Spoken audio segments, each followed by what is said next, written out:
1945 में क्रिसमस की रात अमेरिका के वेस्ट वर्जीनिया में एक ऐसा वाक़या हुआ जिसे आज भी याद किया जाए तो रूप का उठती है। जॉर्ज सोल्डर नामी आदमी अपनी पत्नी जैकी सोल्डर और जेनी सोल्डर और अपने बच्चों के साथ क्रिसमस का जश्न मना रहे थे। हर जगह खुशी से रोशन था, लेकिन कौन जानता था कि ये रात पूरे सपने में बदलने वाली है। एक ऐसा वाक़या हुआ जो ना सुलझने वाला मामला बना हुआ है, और रात के करीब 1 बज रहे थे। अचानक आग भड़क उठती है।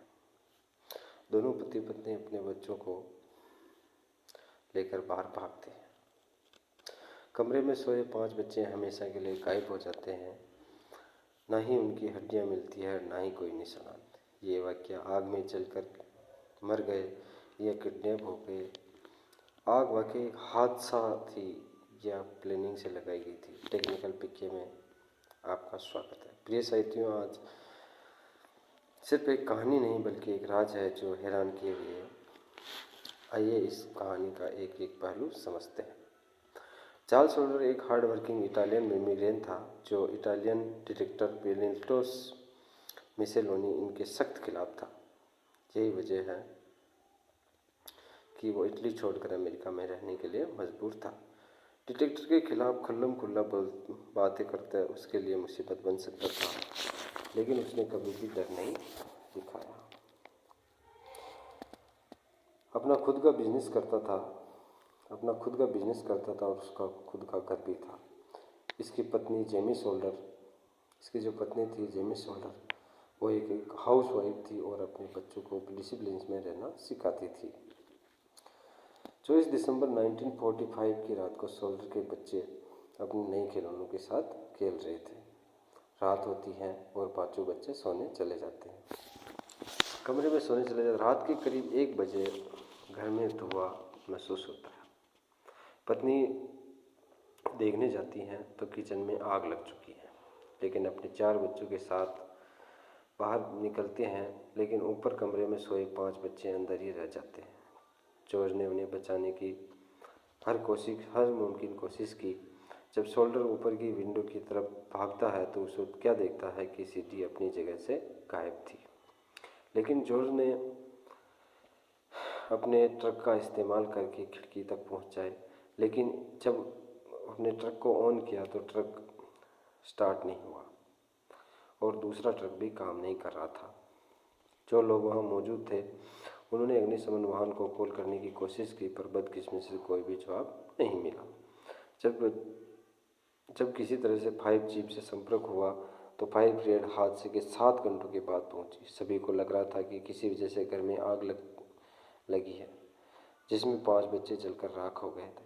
ये केस जितना देखने में सुनने में नॉर्मल लग रहा था, उतना पेचीदा भी था। कार्यवाही शुरू हुई तो ऐसा ही कुछ कहकर केस बंद कर दिया गया। उनका कहना था कि आग लगने की वजह से बच्चे जलकर खत्म हो गए, पर यह बात सबकी समझ से बाहर थी, क्योंकि इंसानी हड्डियां 800 डिग्री के तापमान में भी राख नहीं होती हैं। खास तौर पर हड्डियों के उनके हिस्से जिनमें कैल्शियम होता, जिनमें इंसानी दांत भी शामिल है। तो फिर ये कैसे हो गया कि सोल्डर के घर में आग लगने से एक नहीं पूरे 5 बच्चों की ना तो हड्डियां मिली और ना ही दांत। आग को देखकर एक बात कंफर्म हो गई और फोरेंसिक रिपोर्ट में भी यह बात कंफर्म हो गई कि आग लगने की ड्यूरेशन उनकी रोमानिया इतना ज़्यादा नहीं था कि हड्डियों को राख बना सके। यह बात काफ़ी तशख़ीस थी। तभी इन्वेस्टिगेशन रिपोर्ट को डिसऑर्डर ने फैमिली के साथ ही रिजेक्ट कर दी। इन्वेस्टिगेशन टीम ने आग लगने की वजह किचन में शॉर्ट सर्किट को बताया, लेकिन जॉन सोल्डर का कहना था कि उसने हाल ही में सारी नई वायरिंग करवाई है। सवाल ही पैदा नहीं होता है कि उसमें कोई कमी रह गई हो। जॉर्ज सोल्डर ने उन हादसे के लम्हों को वापस याद करने की कोशिश की। उसे ऐसी बातें भी याद आई जो किसी गड़बड़ की ओर इशारा कर रही थी। आग लगने के वक्त जब उसने फायर ब्रिगेड को कॉल करने की कोशिश की, उसने पाया कि लैंडलाइन की तार कटी हुई है। इन्वेस्टिगेशन में भी ये पाया कि कंफर्म हो गई कि डिसऑर्डर की लाइन बाहर से कटी हुई थी।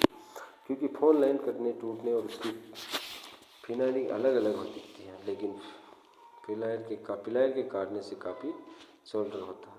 दूसरी तरफ कोई औरत थी जो हंस रही थी, जिसे रॉन्ग नंबर बोलकर फ़ोन को काट दिया। अगर 1 बजे फ़ोन लाइन कटी थी और सिर्फ आधा घंटा पहले उस पर एक अजीब कॉल आई थी, तो इसका मतलब है हुआ कि फ़ोन लाइन आधा घंटा पहले ही काटी गई है। यह रात अजीब वाक़यात से भरी हुई थी। पहले फ़ोन कॉल और आग लगने से चंद मिनट पहले जैसे जेनी को छत पर कुछ गिरने की आवाज़ आती है। जेनी पलट कर सो गई और उसके कुछ ही मिनटों के बाद धुएं की स्मेल महसूस हुई। इसके अलावा जो सीडी जॉर्ज सोल्टर को हादसे के वक्त अपनी जगह से काफ़ी दूर एक खेत में से बरामद हुई। जॉर्ज की 2 ट्रक जो एक दिन पहले एकदम सही काम कर रही थी, आग के वक्त दोनों कैसे खराब हो गई। इन सब वाक़यात के चलते जॉर्ज सोल्टर का ये शक यकीन में बदल गया कि उनके बच्चे मरे नहीं बल्कि किडनैप हो गए थे। तो जॉर्ज सोल्टर सोचने लगे, उन काफ़ी सोचने के बाद ये उनका शक यकीन में बदल गया कि उनके बच्चे मरे नहीं बल्कि किडनैप हो गए। तो इतने सारे किडनैप कैसे कर भागा निकला। जब इन्वेस्टिगेशन के जवाब सवालों के बराबर नहीं थे, तो यह सवाल ही पैदा नहीं होता। हर थ्योरी के पीछे एक अजीब कहानी है। हादसे के कुछ महीने पहले जहाज के पास एक इंश्योरेंस एजेंट आया था और घर की इंश्योरेंस लेने पर काफ़ी जोर कर रहा था। जब जॉर्ज सोल्टर ने इंश्योरेंस लेने से साफ मना कर दिया, तो आखिर में एजेंट एक धमकी देकर गया कि इसका एहसास तुम्हें तब होगा जब तुम्हारे घर में आग लगेगी। तो क्या किसी ने आग को किसी का ध्यान भटकाने के लिए इस्तेमाल किया और इस वक्त बच्चे अगवा कर लिए गए थे। दूसरी थ्योरी यह भी है कि जॉर्ज सोल्डर के इटालियन डायरेक्टर मसलोनी के खिलाफ खुल्लम खुल्ला बयानात इटालियन माफिया को अच्छे नहीं लगे। इसी वजह से इटालियन माफिया ने इनको अपना टारगेट बनाया और उनके बच्चों को अपने कंट्रोल में लिया। कुछ लोगों ने आग के बाद सोल्डर के बच्चों का अलग अलग जगहों पर देखने का दावा भी किया। एक औरत ने कहा कि उसने होटल में एक बच्चे देखे, एक अजीब कपल के साथ। दूसरी रिपोर्ट कहती हैं कि एक कार में उन्हें दूर ले जाते हुए देखा था,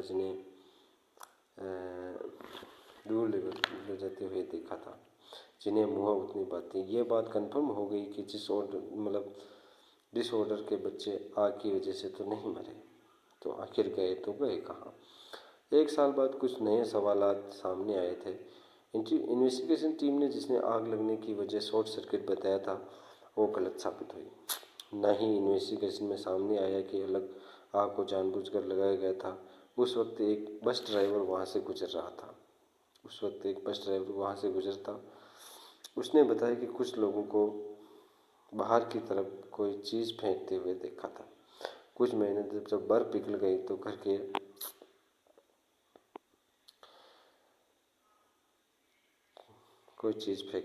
कुछ महीने बाद जब बर्फ पिघल गई तो घर के पास में रबड़ की तरल का एक गोल ऑब्जेक्ट देखने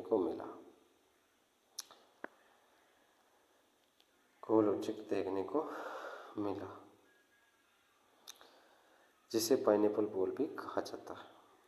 जेनी को आग लगने के चंद मिनट पहले ही वो आवाज़ याद आती है, छत की किसी चीज़ के गिरने की आई थी। शायद वे वही पाइनएप्पल बॉल। जॉर्ज और जेनी ने अपनी ज़िंदगी इस मिस्ट्री के जवाब ढूंढने में निकाल दी और कोई कसर नहीं छोड़ी, और हर पॉसिबल लीड को भी फॉलो किया। उन्होंने एक बड़ा बिलबोर्ड भी बनवाया जिसमें अपने मिसिंग बच्चों की तरफ और एक रिवॉर्ड। करीब 20 सालों के बाद 1960 में एक लेटर मिलता है जिसमें एक आदमी की तस्वीर छपी थी, जो उन्हें बेटे लुइस से काफ़ी मिलती जुलती थी। और लेटर में सिर्फ इतना लिखा था कि Louis Solder, I love brothers Frankie. क्या यह लेटर वाकई गुम हो जाने वाले 5 बच्चों में से एक ने लिखा था या फिर से कोई फ्रैंक था? जॉर्ज और जेनी ने एक प्राइवेट डिटेक्टिव हायर किया जो इस लेटर को इन्वेस्टिगेट करेगा, लेकिन लुइस ऑर्डर का कोई अता पता नहीं मिला। एक एक करके साल गुजरते गए, लेकिन ये मिस्ट्री सुलझ ना सकी। जॉर्ज ऑर्डर का इंतकाल 1969 में जेनी और उसके बच्चों को जिंदा नहीं थे। अपने मिसिंग बहन भाइयों के बारे में जवाब ढूंढने की कोशिश करते रहे। जॉर्ज की मौत के बाद जेमिनी के ने घर नहीं छोड़ा, अपने घर के इर्द गिर्द मतलब फेंसिंग लगाई और नए कमरे भी बनवाए। अपनी ज़िंदगी के बाकी दिनों में वो अपने गम में रहती थी, हमेशा काले कपड़े पहनती थी। 1989 में जेनी की मौत के बाद फैमिली ने वो पुराना और बिलबोर्ड